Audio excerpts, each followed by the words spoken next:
অনেকদিন পরে খুব ইচ্ছে হচ্ছিল যে দেখা যায় তো যে কোথাও ব্যঙ্গমা ব্যঙ্গমি যে মুভিটা হয়েছিল সেইটা আবার যদি দেখতে পাই। তো দেখলাম যে লাকিলি পেয়ে গেলাম।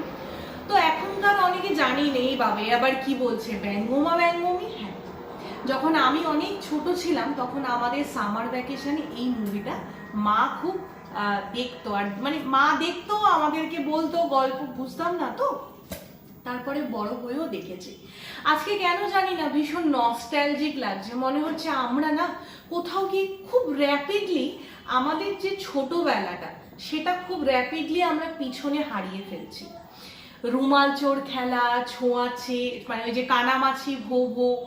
তারপরে না আমার এখনো মনে পড়ে যে দুপুরবেলা হলেই আমার ছোট পিসি কি করতো, হ্যারিকেন ছিল, তো হ্যারিকেন মুছতে বসতো। কেন না, আমাদের প্রত্যেক দিন বিকেলবেলা হলেই কারেন্ট যেত, তখন তো এমার্জেন্সি লাইট ছিল না।